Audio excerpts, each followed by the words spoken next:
欢迎回来。当地时间周四，美国商务部发布公告称，将7个中国超级计算机实体列入所谓实体清单，声称其涉嫌破坏军事现代化的稳定。同一天，美参议院提出了一份长达283页的2021年战略竞争法案，妄称要从人权、提供安全援助和投资打击虚假信息3方面对付中国。有分析指出，从科技到经贸等各个领域，美国不断惹是生非，中美关系面临严峻考验。未来中美关系竞争、对抗以及合作将会并存。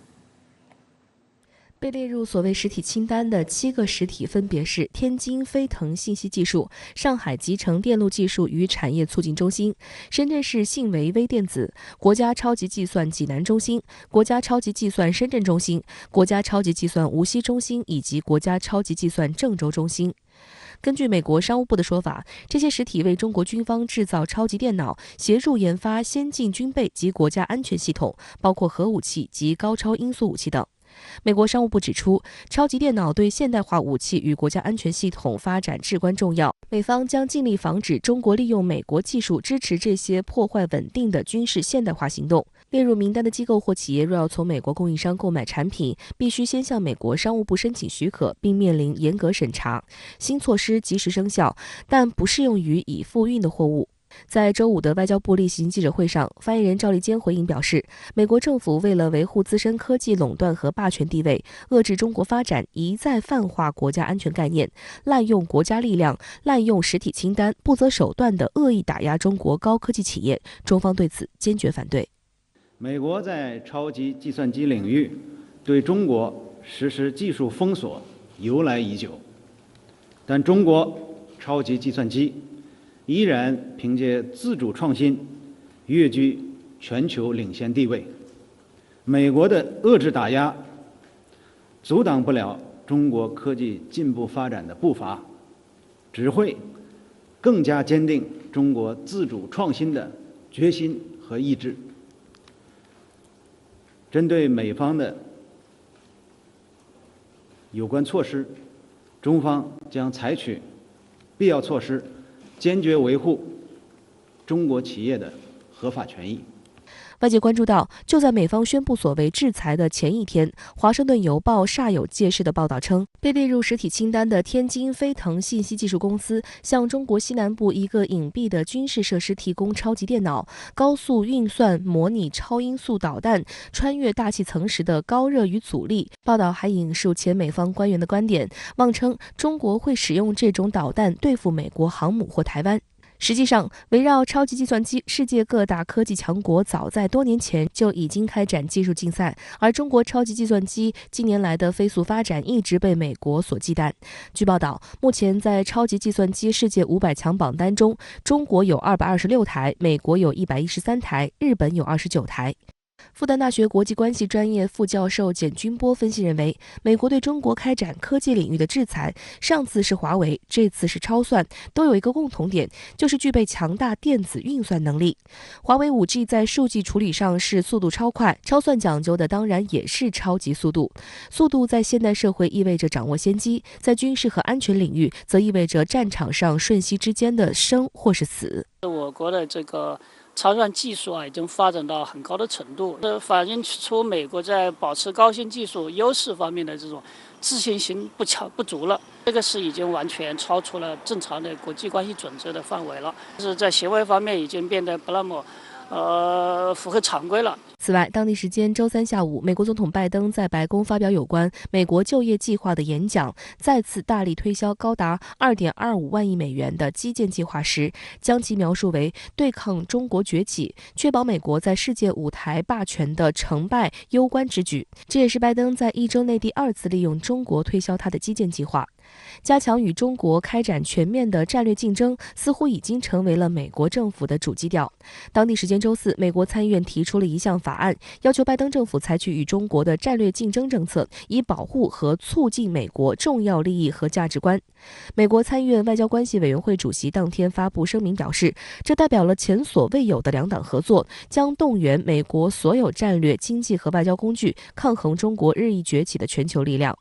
这份长达283页的法案草案名为《2021年战略竞争法案》，由美国参议院外交关系委员会起草，将从人权、提供安全援助和投资打击虚假信息3方面对付中国。法案的重点目标是确保美国在未来几十年有力量在国家和国际力量的所有方面与中国开展竞争，要求美国重新确立在国际组织和其他多边论坛中的领导地位。值得警惕的是，这份法案草案也提及所谓美台关系，宣称台湾是美国印太战略至关重要的部分，并叫嚣美台官员互动不应有所限制。香港南华早报认为，该法案最终如获通过，意味着对美国官员和台湾当局互动的所有限制都将失效。路透社在报道中用大规模、全面、广泛一词形容这项法案，称这反映了美国国会两党在对华问题上的强硬态度。彭博社则认为，该法案的出台意味着美国对抗中国的战略正式公之于众。这是他们这个对华这两党取得共识，这也是中美斗争当中一个必然的结果。是不是成为它核心政策呢？可以这样讲，竞争会成为它对华政策当中的一个核心要素之一。但不是全部，在某些领域会要对你进行这个打压，在某些领域要对你进行竞争，还有呢，在某些领域必须跟中国进行合作，比如包括在气候变化这些全球治理的领域，今后中美关系的在竞争、这个对抗以及合作方面呢，都会存在啊。相关话题来连线特约评论员刘和平，刘先生您好。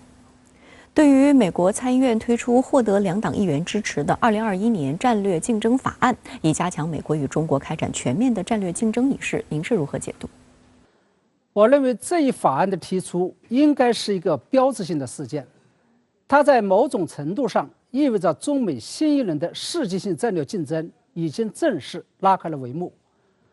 我们知道，拜登总统正式上台之后，曾经把中国定位为了最严峻的竞争者。而在后来出台的临时战略方针中，又把过去应对中国的接触加防范两手策略，正式升级为了新3板斧，也就是竞争、合作与对抗。而这就是美国国会推出的2021年战略竞争法案的大背景。而在我个人看来，美国国会把跟中国的战略竞争正式上升到法律与制度层面，恰恰是源于中美之间的意识形态、价值观念与政治制度的分歧与对抗。当然了，有分歧与不同并不可怕，可怕的是美国要把他那一套意识形态、价值观念与政治制度强加在中国头上，而中国又坚决不吃那一套，于是对抗便必然会发生。那么既然由美方挑起的这场对抗是带有必然性的，是中国避免不了的，我个人就希望中美双方，尤其是美方要约束好自己，尽量管控对抗的烈度与强度，尽量避免使得双方的对抗走向势不两立，尤其是走向战争。同时，我个人还希望中美这场对抗最终能够走向良性竞争，而不是恶性竞争的轨道。从这个角度上面来说，我甚至认为，只要竞争是良性的，美国国会提出的法案摆出要跟中国全面竞争的架势，并不是一件坏事。既然美国不服中国，那大家就来比一比，究竟谁的经济与科技实力更强？究竟谁的价值观念、意识形态与政治制度更好？究竟谁能够更加造福于国内人民与世界人民？那么在您看来，最终中美之间的这场世纪性竞争能够避免恶性竞争，转而走向良性竞争吗？说实在的，虽然当前中美关系给人一种山重水复疑无路的感觉，但我个人对于未来中美的竞争前景仍然保持着谨慎乐观的态度。事实上，跟冷战期间美国与苏联在政治、经济、军事与意识形态领域的恶性对抗与竞争，并最终导致以苏联为首的东方阵营垮台而告终的结果不同。过去几十年来的中美关系，其实是在意识形态、价值观念与政治制度对抗的大背景下，维持了一种相对良性的竞争。这种良性的竞争不仅最终让中国实现了和平崛起，也让美国变得更加富裕了，更让全世界享受到了人类有史以来最为持久的安定与繁荣。30年前，尤其是上世纪70年代末、80年代初，正是因为中美之间巨大的经济落差，尤其是美国的富裕与现代化，激励甚至是刺激了中国，让中国认识到了自己的落后，不得不迎头直追，开启了长达40年的改革开放与和平发展历程。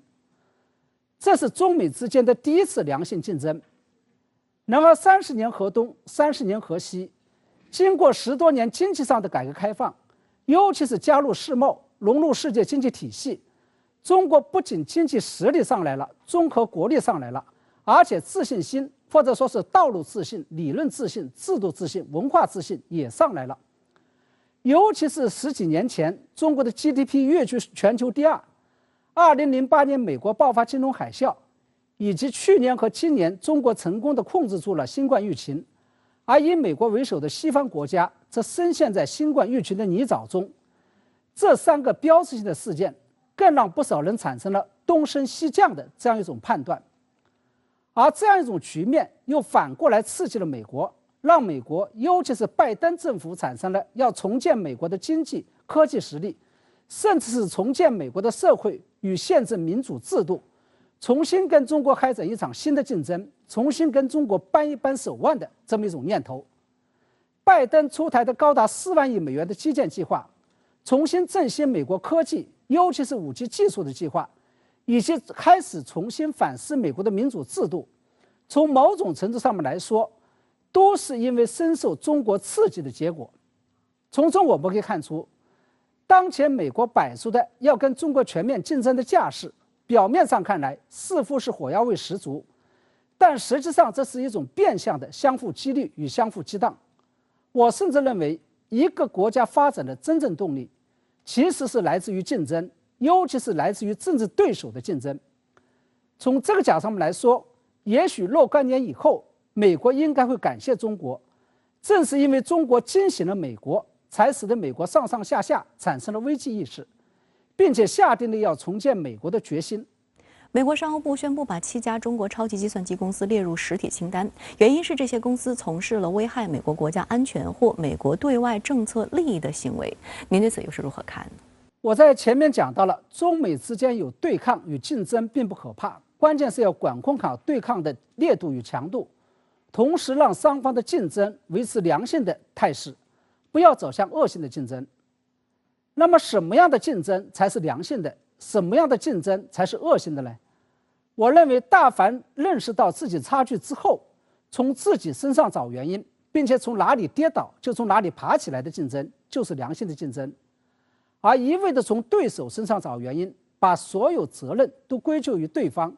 并且习惯性的扯对方的后腿，阻止对方发展的竞争，就是恶性的竞争。而只有良性的竞争，才既有利于美国自己，有利于中国，也是有利于世界的。以这个标准来套，美国在贸易上竞争不过中国，就通过加税的方式来打压中国的经贸；在科技上，为了摆脱中国的追赶，就通过限制技术出口的方式来跟中国竞争。这就是属于心态没有摆正的典型的恶性竞争。好的，也谢谢刘先生跟我们共同在线分享您的观点，谢谢。